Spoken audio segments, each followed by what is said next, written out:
Good morning, everyone. Thanks for joining us for this webinar on championing energy efficiency at Akisqnuk First Nations. So you'll see at the bottom of the screen that you have two audio options. You can either connect through your computer or you can dial in, and the phone number and access code is below. So this webinar is part of our First Nations Home Energy Save program at the Fraser Basin Council. And I'd like to introduce myself. My name's Elena Chia. I'm the program coordinator of climate change and air quality. And I also have my colleague Jim Vanderwall on the line. And we both work on the First Nations Home Energy Save program, which works with both First Nations communities and support organizations to reduce energy use, to share stories through and community success stories through learning events such as these webinars. And we also work on building local capacity on energy efficiency. So I'd like to take a moment to thank our funders for this program, the Real Estate Foundation of BC, BC Housing, BC Ministry of Energy, Mines and Petroleum Resources, as well as BC Hydro. And if you want to find out more about what we do, you can go to our website at fnenergy.ca. So you can see on the right column, there's a way to subscribe to our mailing list. If you want to get updates on the different events that we host, different resources and funding opportunities. All of the webinars that we do are recorded. So if you want to go and take a look at our past webinars, you can see also in the right column a link to our webinar series. And on the left, you can access some more community case studies and other learning and funding resources. Hey, Elena, it's Jim. Sorry to interrupt. I don't think your screen is shared. Oh, thank you.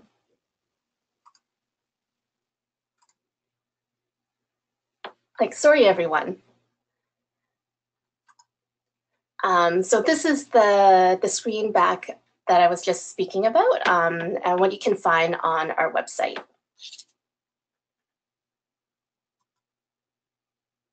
And one thing to note, one of our upcoming events is the 2018 First Nations Home Energy Save Workshop. So that's happening on May 11th at Akisqnuk. And that's near Hope, BC. So this workshop is happening in partnership with Yale First Nations and the BC First Nations Housing Mentorship Program.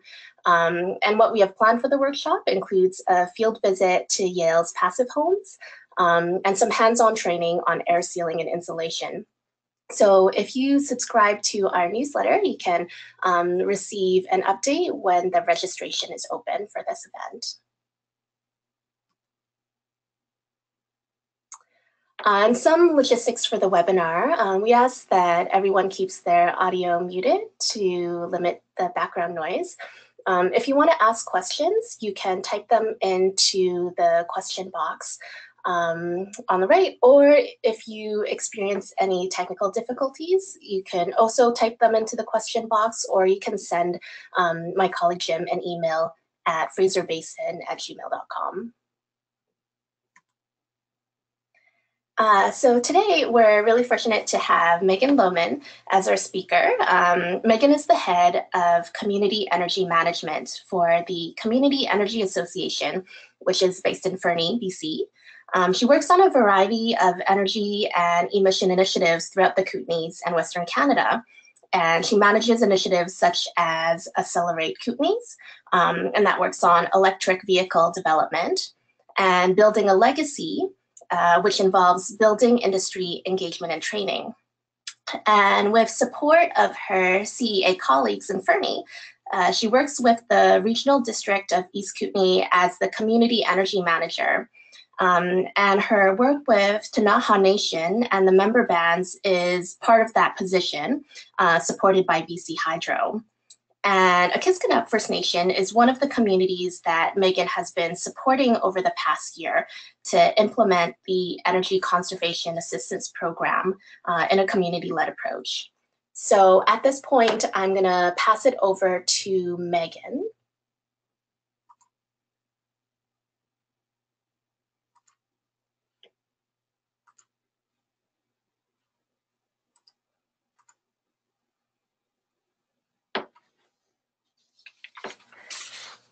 Hi, everyone. Can you see my screen okay? Yes, we can. Okay, great. Thank you for the introduction. I will note that our organization is actually based in Vancouver, although I'm sure my director would love to hear that it's based in Fernie. There's 3 of us here working for the Community Energy Association in Fernie, and we're sort of spread across the province. So it's really great to have some feet on the ground in several different areas of BC. So as Eliana mentioned, I am the Regional District of East Kootenay Community Energy Manager, and the work with the Ktunaxa Nation is an extension of that position, and it's funded by BC Hydro. So thank you, BC Hydro, for giving me the capacity to work with the communities within the East Kootenay. So I am presenting on this project from my perspective as an energy manager, and the process that I've been involved in facilitating and helping to facilitate this energy efficiency initiative. But I'm not alone in that. Victoria Stevens, who is the interim housing manager for Akisqnuk First Nation, has really been driving this on the ground. And prior to her, Stella Sam was the housing manager who's off on leave right now. And her and I worked very closely for several months getting things going in that community. So I really do take my direction from the housing managers, both in Akisqnuk and at other band communities within the Ktunaxa Nation territory.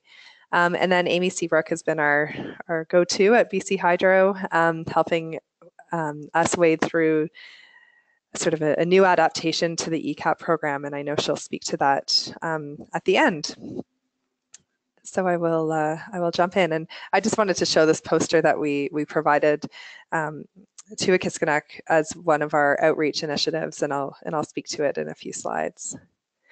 So I'll just step back for a second to give you a little bit of the broader context. So we started this work specifically on the energy efficiency and ECAP program with Akisqnuk as part of a broader initiative that is happening at the Ktunaxa Nation. So work around energy management and emissions planning and ECAP involvement really started about 10 years ago when BC Hydro funded an energy manager position at the nation level. And at that time, there was also an energy and emissions plan that was developed for all of the band communities and the nation that looked at community-wide energy and emissions. And shortly after that, there was some engagement with ECAP, and kits were provided by BC Hydro, and a few blower door tests were done in several communities. But it was really sort of a quick one-off type approach, and perhaps didn't have the biggest impact that was possible had there been a coordinated effort and a more,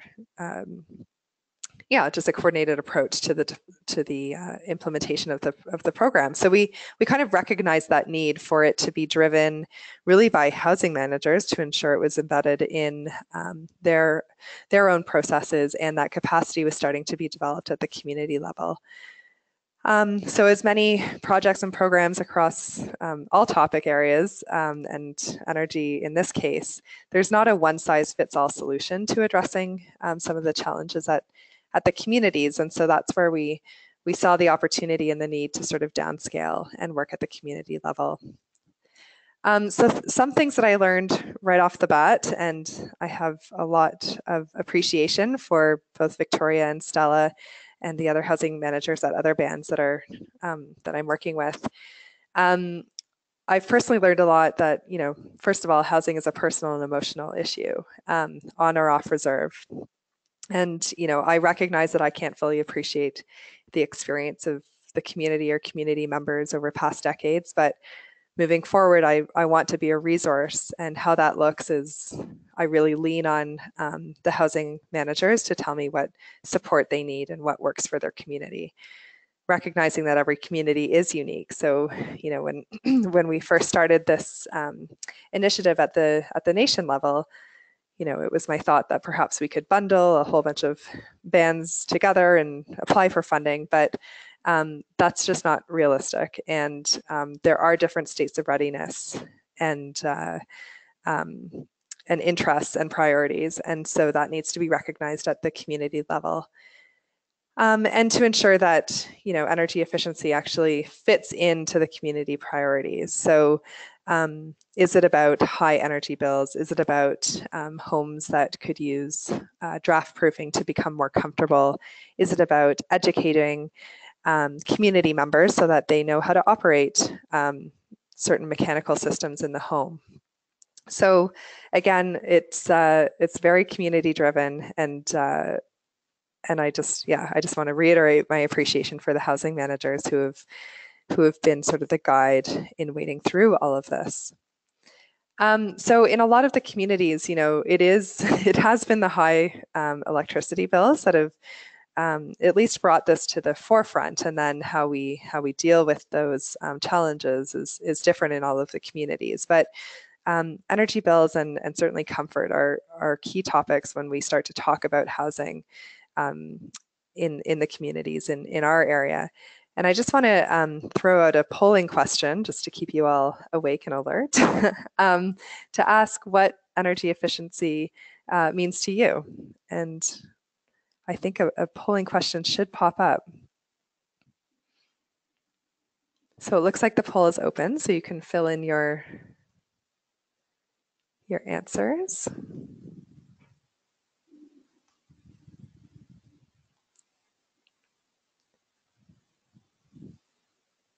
And I'm not sure how I can see the results.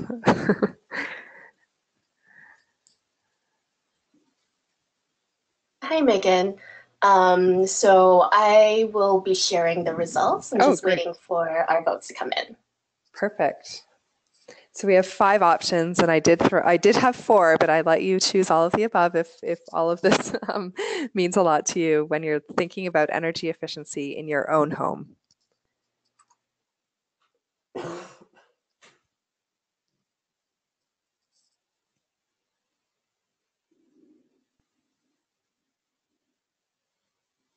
Okay, so it looks like it's very close between sustainability and environmental benefits and lower electrical bills as kind of the leaders of what energy efficiency means to you. So interesting that sustainability and environmental benefits is out in front of bills. So we must not be complaining too much about our hydro bills. But yeah, a more comfortable house not far behind, and then a healthier home air quality. And that really becomes an issue when we've got ventilation problems. So, you know, if that's not a noticeable discomfort in the house, then it may not come out as a priority. So I'll flip back to the presentation. When we did this question in the community, a lot of people were in agreement. So more comfortable home and energy bills came out as highest, and particularly where there are communities that housing was developed really not to any code originally, we see a lot higher energy bills in First Nation communities often, and that is the case at Akisqnuk. So we've got some examples of homeowners that are spending upwards of $800 on electricity bills in the winter. So right away we see an opportunity to address that economic benefit by improving the efficiency and draft proofing and insulation of a home. But retrofits are also about health, safety, and comfort. So I'll speak to this in a little bit, but as part of our initiative and the house visits that we did and that our energy advisor did, looking for those clues of where there could be potential rot or mold development is a really important component of this. And certainly sort of rises to the top of priorities when we're looking at what retrofits or renovations need to be done on the home. So obviously, if there's presence of mold or any sort of rot structural issues, that needs to come to the forefront and be addressed immediately, because any retrofits, any air sealing or insulation that you do on top of that is going to exacerbate the problem. And then once you've addressed those, obviously a co-benefit is the cost savings on bills. And given that space heating is the largest contributor to our bills typically, anywhere where we can prevent warm air from leaking out of the house during the winter is going to be cost savings for the resident of the home. So at Akisqnuk, when I started this originally with Stella, we identified a few priorities. One was that she was really keen to see a lot of local capacity developed. So whether that was through training, shadowing of tradespeople when they were coming to do the work, and hands-on opportunities to learn and improve sort of energy literacy, but also hard skills so that they could be applied within the community. She also wanted to ensure that we were gathering enough data and information of each of the houses so that we could apply for grants to actually fix what we identified, but also just to have a good baseline so that we could move forward on the priority areas that were identified. And then finally, of course, retrofitting and repairing. So having that ability, once all the data was gathered, to start to triage the repairs if there was an obvious health or safety issue, that would come to the top. But doing a whole bunch of homes at once would allow us to identify opportunities to bundle initiatives and bundle projects and retrofits that required skilled tradespeople to come in. So if they can do 10 houses at once in insulation, for example, then that would save everyone a lot of money for having them, as opposed to having them come back 10 times. So these were kind of the key priorities that we identified really early on, with that strong emphasis on building local skills and knowledge. So one of the first things we did to address that on the local capacity side, excuse me, was to coordinate a week-long training opportunity for any community members that wanted to participate.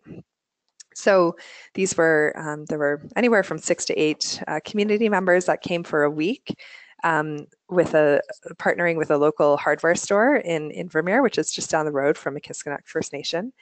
And then we hired a local qualified builder from Think Bright Homes in Vermeer that gave sort of that energy efficiency perspective. And the students essentially built a small, a very tiny home, essentially, which had all of the components that would be in a home on reserve that they would be working on for retrofits or repairs.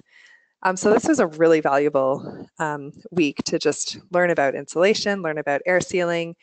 They did some wiring and some plumbing readiness, some roof insulation. So a lot of opportunity to actually apply what may just be theoretical learning to date. And this project was, there was funding from BC Hydro for this week-long training as well. Building local capacity at the community scale was another important component of this. And so we held a community workshop, and we really, again, wanted to emphasize that hands-on component, have BC Hydro there, have folks in the room that could ask questions and answer questions, and start to develop what the retrofit program would look like with the community members. It was also an opportunity for some energy literacy for the community, and to really talk about what it means when your bill is high, what could possibly be contributing to that.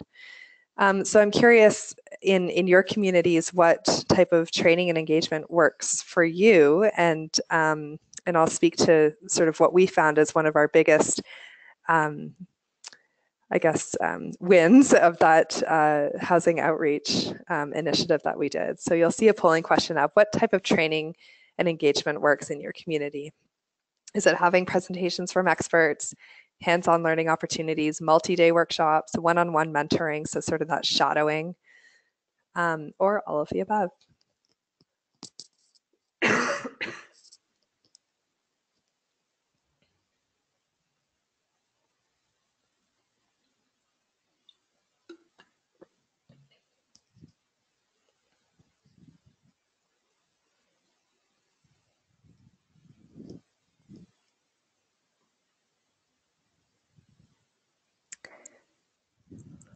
Okay, so hands-on training is a clear winner in this group as to what type of engagement works best, and it's something that I think we're seeing a little bit more of. There's typically the approach has been a PowerPoint presentation or a presentation from an expert, which is really great and valuable, but I think that combining that with hands-on learning opportunities takes the education and engagement to another level. So at Akisqnuk, during our community workshop, we actually had a local builder build a wall assembly unit that demonstrated an example of what could be applied to the exterior of a building or just how you could construct walls. And alongside that, we also demonstrated a solar panel, and we had a variety of retrofit products that were brought by BC Hydro. The reason that we wanted to show tangible examples of different approaches to retrofits and renovations was that the community was quite interested in solar and building scale solar applications. But what we wanted to sort of help people understand was that, it doesn't matter what kind of energy you're using on a building, if it's still rapidly leaking out of the structure, then it's not being used efficiently. We also talked about the cost of retrofits versus renewables, and not to say that renewables isn't appropriate, and in fact in this location it may be very appropriate, but once you've addressed sort of the basic efficiency of the building so that whatever energy you're consuming is maximized for that site. So this was a huge learning curve for folks, and I think at the end of the session, the conclusion that most community members drew was, yeah, it's better to focus on the wall and the insulation and the structure and improve that before I go and invest in solar. And that was kind of the conclusion that we were looking for, that it is appropriate and, in this area could be an opportunity, but really it's going to be the lower cost opportunities to address efficiency that will get the early wins. So on the gathering data and information, we had a bit of a decision to make on how we wanted to gather information. We had a whole bunch of blower door tests and EnerGuide ratings for a lot of the homes at Akisqnuk First Nation, but that was done almost 10 years ago. And so we knew things might change, but also we saw an opportunity to use the blower door test as part of the investigation of where the leaks actually were. And then while we were there, actually address the leaks. So we hired a local energy advisor. This is Nate, kneeling in front of his blower door test, or blower door. And we wanted to combine sort of that data component with actual repairs and draft proofing on site. So it's much easier to identify the small leaks when you've got the blower door running and actually pulling air from the house. This allowed us time also, while the blower door was running and the repairs and draft proofing was being done, to inspect other components of the house for retrofit opportunities, and also to install some of the energy savings kit components, so light bulbs, shower heads, and what we added for these homes was air filters for the, furnace filters, let's just say furnace filters, for the wood electric combined furnaces. So what it did was really demonstrate that, this project is not just about, giving a few light bulbs or doing a blower door test and leaving and coming back, a year later. It's about identifying opportunities immediately to improve the home for the residents. We wanted to demonstrate immediate progress, and what that does is also increase trust among the community that, that the Akisqnuk First Nation, BC Hydro, my role, that we are all working towards improvements as quickly as possible. It was also a learning opportunity for the energy champions that came along with Nate to do the assessments, and it allowed us to identify those next steps. So I'm going to dive into exactly what the process was for the actual ECAP draft proofing component. And I'd just like to flag that we are in phase 1 of this, and we do intend to go back with our sort of bundled opportunities to see greater savings. So engaging the community was obviously the first step with the workshop that I explained. But on top of that, energy champions also called every community member to introduce the idea of this program, that there would be a visit to their home with a blower door and that draft proofing would be taking place. After the phone call, there was also a visit to each on-reserve home. And at that visit, if the resident was interested in participating, then they completed a registration form, and then visits were scheduled. So a similar process took place for off-reserve homes, all the way as far as Cranbrook, which is about an hour or so from the First Nation. But the visit to the house didn't happen prior to the blower door test. So we were able to schedule all of the homes pretty much in a 3-week period. There were a few reschedules that happened, but 28 homes were completed in this sort of intense period. At the home visits, of course, we had Nate, our energy advisor. We had 2 community energy champions that went along with him and learned how to do that basic draft proofing. And the blower door test was used to identify those leaks. A full report was completed for each home, and where the person was actually home, Nate was able to sit down and walk through the report and talk about the results and what the next opportunities might be for that home. We also had a pretty comprehensive checklist that sort of guided Nate in the tour of the house to identify, smoke alarms and bathroom fans, some of that health and safety perspective, but also to identify larger opportunities, whether there was a furnace or hot water tank replacement required, how much insulation was in the attic or crawl space, if there were any structural issues. It really allowed us to get a very full understanding of the state of each of the homes. So each visit took about 3 hours, and during that time there was caulking and sealing around doors and windows. As I mentioned, the filter changes on the furnaces, installation of hot water pipes, and the light bulbs and shower heads changed. So this is pretty consistent across each of the homes. Where they were able to repair poly if it had been, if the drywall hadn't been completed or removed for whatever reason, they did try and patch that, but there were certainly some repairs that couldn't be done without more qualified folks. So, that was the benefit of this process, was being able to identify the next opportunities.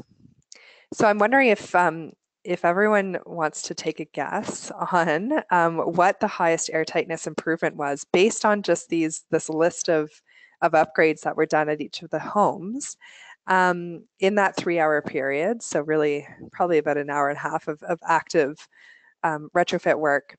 What do you think the highest airtightness improvement was?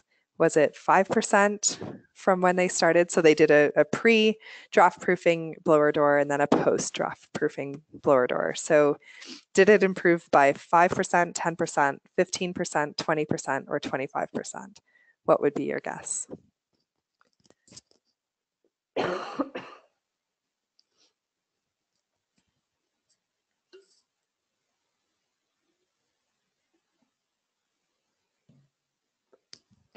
Oh, optimistic. 25%. So it was actually 20% was the highest that we achieved, which is still really good. So on average, we saw about 11% improvement in air leakage by very low cost and very low tech draft proofing solutions. So nothing crazy and no replacement or no improvement of insulation or anything like that, which is a really, I think, interesting result, and something that, well, I'm glad to be sharing it with everyone here, because I think it's something that's achievable, with a can of caulking and some tape and ideally a blower door test to be able to identify those leaks. But we know that they often occur around pipes or other penetrations through the wall, around windows, around doors. And so those are areas that our energy champions really honed in on when they were doing these home visits. So on average, 11% improvement, and some homes as high as 20% improvement, which at that scale, I think community members are starting to recognize some of those improvements. one of the areas of concern that our energy advisor did flag was, holes or gaps in drywall or poly, and that being an opportunity for rot or mold to develop. And so that's something that we'll be flagging, or has been flagged anyway, for follow-up retrofit and renovation opportunities. So some of the observations. Unique to, I think, relatively unique in our area anyway. Akisqnuk does have wood electric combined furnaces, and because of the particulate matter with the wood burning, the air filters really did need changing, and that's going to improve the efficiency of the furnace itself, and therefore create some energy savings. So that was done in almost every home. Doors and windows are a source of leakage, but it does require a little bit more skill to rehang a door properly so that you're actually getting a proper seal, and then to re-insulate and frame. And what we found was that there were some homes where new windows had been installed, so good double pane windows, but the sealing and framing hadn't been complete around the window. And that's a really important component to some of those small air leaks. So we're seeing that as an opportunity to go back with a carpenter and finish that up. Attic and crawl space insulation can be improved pretty much across the board, so especially attic insulation, and that's a relatively easy one to achieve, and again can be bundled so that the contractor is coming in and doing all the homes sort of over a few days period. Again, it saves the travel, it allows the contractor to purchase enough insulation and to install that in a known amount of time. So that would be an item that's qualified under ECAP that we'll be looking to work with Amy to confirm for this community. And then finally, the drywall and vapor barrier repairs are required, not just for that air leakage, but also from that health perspective. And in a lot of cases, that's not a difficult repair to make, but again, to be done properly, we want the proper expertise. Is Victoria online at this point?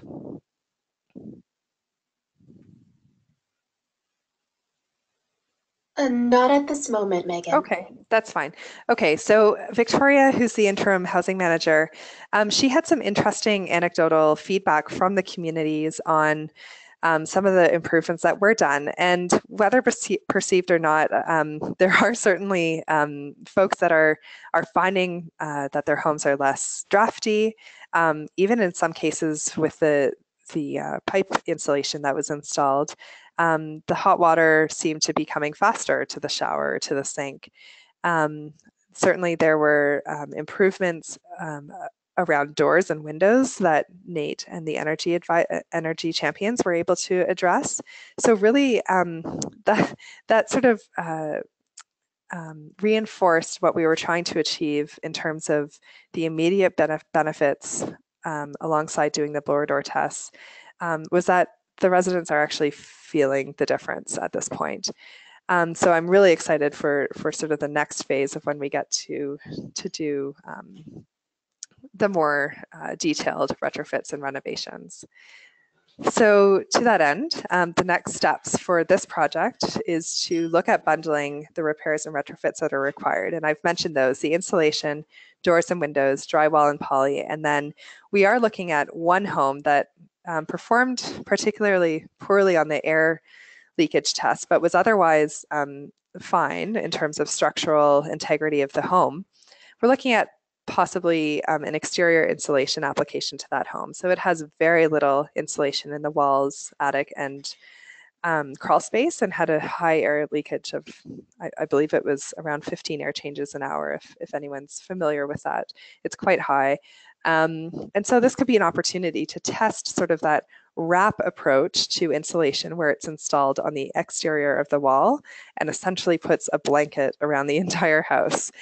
So we're looking to pilot that as an example of what could be done at a larger scale. And then, of course, other training opportunities. Victoria came to a mechanical systems and energy modeling session last week in Kimberley, and we are trying to offer that to housing officers and managers throughout the East Kootenay as part of additional training that they can access. So I think that pretty much concludes the presentation that I had on the Akisqnuk retrofit program. All right, well, thank you so much, Megan. That was a very interesting presentation. Great to hear the details of the work that you and Victoria have done. So at this point, we have a few minutes with Amy Seabrook, who's here.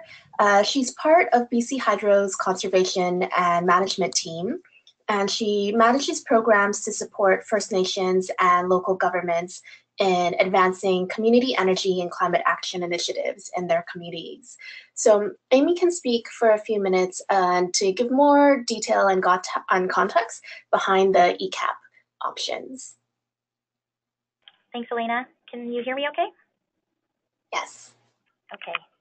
Thanks, Megan and Victoria, for sharing that presentation and the great work that's going on in Akisqnuk. We are happy to be part of that effort as well at BC Hydro. And I thought I'd just share briefly, I don't have any slides, but I thought I'd share briefly a bit of information about our involvement with this work and what we're hoping to learn from it. So our Energy Conservation Assistance Program, also known as ECAP, is our low-income qualified program that provides retrofits to households. So some of you may be aware of that program. We've had great participation in the program from First Nations communities over time. Essentially how it works is our contractor comes out to the community, visits the homes, does kind of a basic energy assessment and installs some basic energy saving measures. So things like simple sort of weather stripping, draft proofing, more efficient light bulbs, low flow faucet aerators, this sort of thing. And then from the assessment, we will learn whether or not the home may qualify for additional deeper retrofit measures, things like additional air sealing, insulation, that sort of thing. So that program has been running for some time now. And like I said, we have pretty good participation from communities in the program. But we've also had some good feedback over time that we wanted to kind of look into a little bit further to see if there was, some different approaches that we could take to better serve First Nations communities with that program and to better assist them in doing retrofit work. So we started to talk about an alternative approach to the ECAP program and how it's delivered, as well as talking about and now doing some improvements to the existing program, things like improving our report backs to the community so you better understand the work that was done and the benefits that you may see from that work and how you can implement different behavioral things at home to try and extend those energy savings over time, as well as maybe what some of the next steps are for the band. Once you've done ECAP, there may be additional retrofit measures you want to consider. So those are some of the things that we're looking at in terms of improving the existing program. But the work that Megan just talked about touches on ways that we could deliver the program differently to better serve, in particular, our First Nations partners. So we started to hear from different communities some of the feedback around the ECAP program and certain issues that they had with it, such as, having our contractors come into communities can be problematic for people. There could be a lack of trust there, having a stranger come into your home, and that's understandable. From the community's perspective, there's local economic development opportunities. If you can, as Megan's shown with Akisqnuk, if you can train up locals and build skills locally to do that type of work, then that's an obvious benefit to the community. And so again, having our contractors come in may not be as desirable. And then also that ability to combine retrofits to get a deeper retrofit to the home. So obviously we're an electric utility. We can't support every type of retrofit measure that a community or a home might need. We have to be very focused on the things that are going to generate energy savings. But we recognize if you're going into a home to do retrofits, there may be some other issues that you want to address, and that's the best time to do it. So if we could find a different way of delivering the program that would allow for that, that could be of benefit to the communities.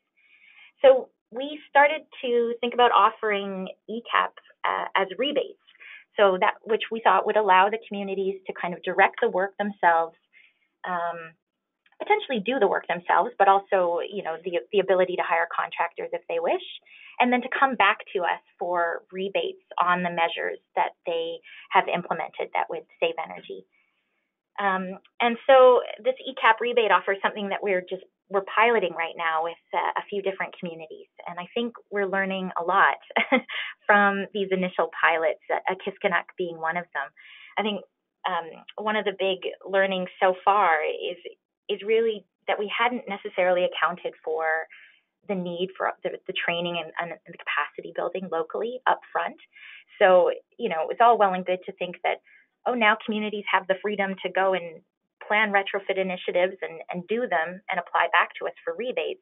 But how would the communities know what retrofit measures they needed in their homes? How would they be able to implement that locally if they wanted to? Would there be some training and capacity or skill building required?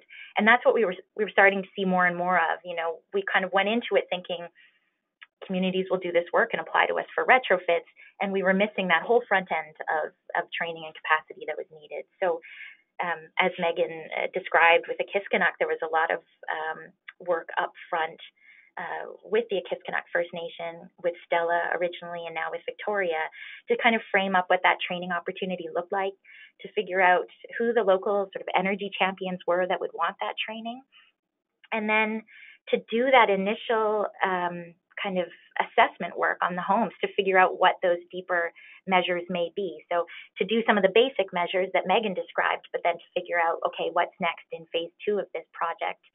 And those are the bigger things are the measures that we're expecting will come through for ECAP rebates. So again, like I'm grateful to Akisqnuk for working through this process with us. We've, as I said, it's a pilot for us, so we've been trying to be a bit flexible and kind of roll with the punches, and perhaps haven't been so defined or prescriptive in how we want to approach it, which I think at times can probably, it has its pros, but probably cons as well in terms of understanding what we require of the work. So I appreciate Megan and Victoria's patience working with us on that. And then we're trying it out in a few other communities too. I think in a previous webinar, I may have talked about the work that we had done with Quadacha First Nation. They were the first community to come through our ECAP rebate program. They took a different approach. They hired a contractor to direct the retrofits and implement the retrofits, and that worked really well. They were able to combine, I think from the community's perspective, they were able to combine our rebate funding with other third-party funding to do that deeper retrofit that they wouldn't have necessarily achieved by doing our ECAP program alone. And then we're also doing a similar project with the Haida Nation on Haida Gwaii, so both the Old Masset Village Council and the Skidegate Band Council. And again, that's a slightly different approach as well. We've provided some funding to help the bands get trained up and to do some basic assessments of their homes and implement some of the basic measures like the ones that Megan explained. But it's really being driven very locally by the bands. So we'll see how that goes. The next step there is kind of similar to where Akisqnuk's at, sort of take a look at these home assessments and see what data we're getting, whether there's a need for deeper retrofits, how you prioritize and plan to fund those and move those forward. Again, hopefully coming through back to BC Hydro for rebates through our ECAP program. So I'll leave it there. I just wanted to give kind of high-level overview of our thinking and our work around this. Like I said, it's a pilot right now. We're looking at learning from all these different initiatives that are underway and hoping that we can start to integrate those learnings into our programs. Well, thank you so much, Amy, for that overview. It's useful for our listeners on the line to understand that context. And now we have some time for our Q&A period. So as I mentioned before, any questions that you might have, you can type them into our question box on the side. So I see we have our first question here from Trent Morris. And he says that air quality response comes from our history of poor quality products and workmanship. How do we ensure buildings keep a higher standard and, more importantly, an energy efficient standard? And he mentioned that we create our own building codes and standards implemented through community engagement.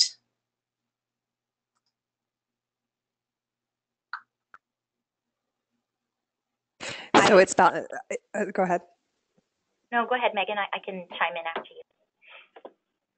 I was just clarifying. So he's talking about maintaining air quality in healthy home in doing energy efficient upgrades. Is that? That's what I believe as well. But Trent, feel free to clarify if you were meaning something else. Yeah, I think the air quality issue, so the ventilation issue was one that we were keenly aware of in going into these homes, and as we're recommending, tighter buildings and improved insulation, the air changes that we are continuing to see don't really reach those levels that require, say, a mechanical solution like an HRV. Except in the case where we're thinking about the full house wrap and really tightening up that building, that would likely have to be combined with an HRV, a heat recovery ventilator, in order to maintain that air quality of ventilation. The other thing that gets overlooked often in these homes is the use of the bathroom fan and the fan over the stove. So I've seen a lot of homes where either the ducting has been removed or, the switch taped over to not actually use the bathroom fan, which is because of the perception that it uses energy, but in fact, it's a key component to maintaining that air quality and humidity control in the home, and in fact should be run for quite a while after a shower. Or a bath, or even daily in the house, just to maintain that airflow and ventilation. So these components of the bathroom fan and the stove exhaust fan are important to be used properly, so that they maintain ventilation in the home. Thanks, Megan. Did you want to add to that, Amy? I don't know that I have much to add to that. I think Megan did a good job of covering it. I think the only thing I would say or emphasize is the importance that we're seeing in building up the capacity locally to oversee that kind of work. So, or whether you're delivering it yourselves, but to have that training capacity in the community, so that when you have contractors working on your homes, you know what to ask for and what to look for in their work, and potentially what to work into your contract language and things like that. So on the existing home side, I think on the new home side, there is a new tool in BC, I think, that can really benefit First Nations, the new BC Energy Step Code. And so, there's a real effort now that's come in the province to build up building industry capacity around delivering high performance homes. And I think that's a tool that nations can increasingly look to kind of demand better quality homes in their communities. Thank you both. So we have a few questions here from Graham Anderson. The first is, what were the costs per home and annual energy cost savings achieved for each home in the Akisqnuk project? So we aren't even through 3 months of post retrofit at this point, so we don't have that data at this point. But it's something that we're interested in collecting after the winter season, in particular, which is where obviously the highest costs for electrical heating kick in. But we also do plan on completing additional retrofits over the next few months, and so it'll be interesting to see the incremental savings on that. The cost per home for the retrofits I'm not sure if Amy has a better idea of what that ended up being. But I think so. I think we for the retrofits themselves, it was under 500 for sure, right, Amy? And maybe even. I think sorry, I don't have the numbers at my fingertips, but the material costs per home were in the sort of, I thought, $1 to $150 range. Yeah. But then, of course, there is the labor on top of that. Yeah, and yeah, so sorry, that's including blower door test and the energy advisor and everything. But the materials itself was very low cost, and we were very lucky in our energy advisor's leadership on this. That where there was a product that just didn't fit the home, it wasn't that for example, a door sweep. We had purchased a whole bunch and they just weren't appropriate for the types of doors and the context. So he was able to return those and instead get the air filters, which were really critical to the homes. But that was only possible because we had that local knowledge of what was available at the hardware store 10 minutes down the road. And he was seeing in person as he went through the homes what were the key opportunities. And so we were able to be really flexible and sort of on the fly address what we were seeing on the ground. Great, thanks, Megan.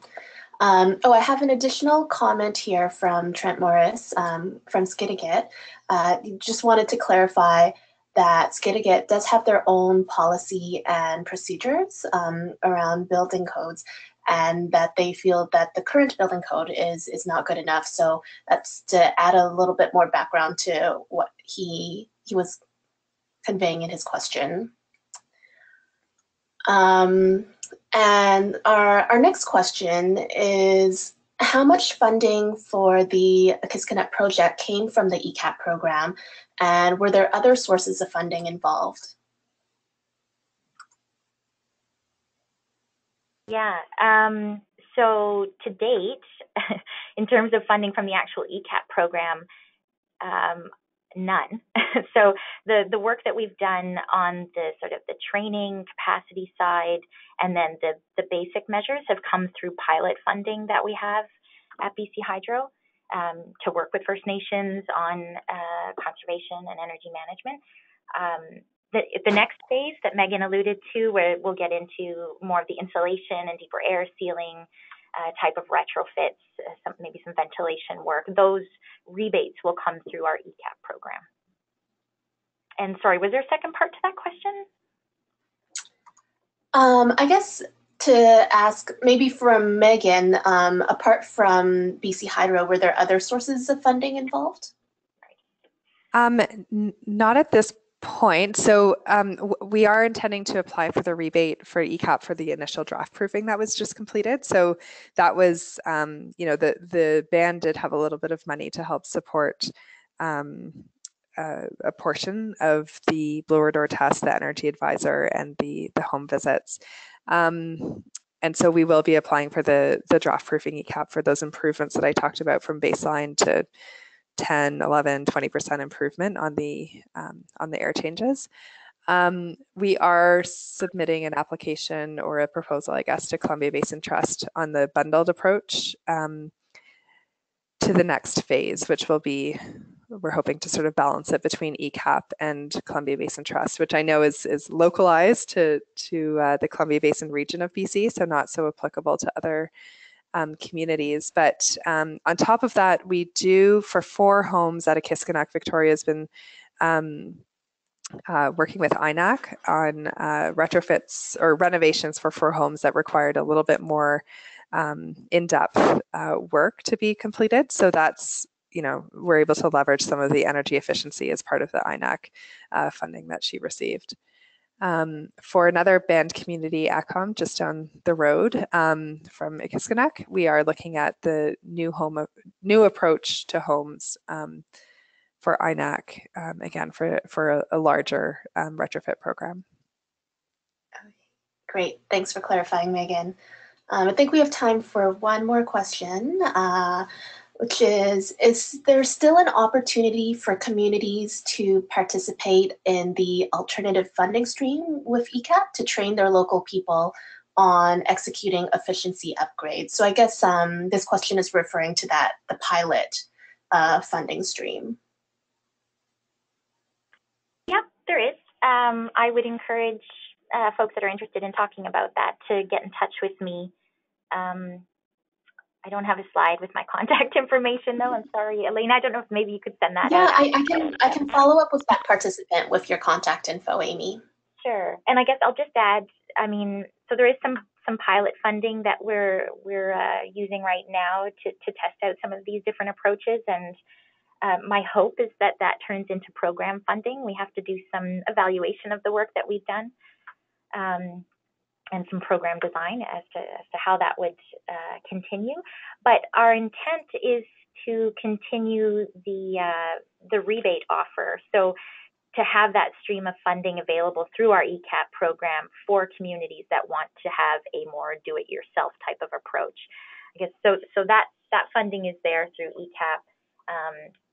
And the training and capacity funding that's kind of come in up front is more the pilot funding that is sort of to be determined how that continues. But feel free to get in touch if you'd like to chat about opportunities in your community. Mm-hmm. Yeah, and thanks, Megan. I see you've put Amy's email address up on. I hope that's okay, Amy. And also in the chat box, we've sent a message to everyone with Amy's email and phone number. So you can follow up if you're interested in that.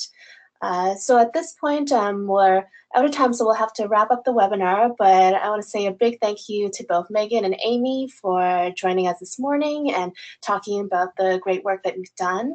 And thanks to all of our attendees for making the time to listen in this morning. And on behalf of Victoria, she just wrote me that she had technical difficulties, tried a few times to get in, so she apologizes profusely. All right, thanks, Megan. Well, have a good day, everyone, and we'll see you next time on our webinar series.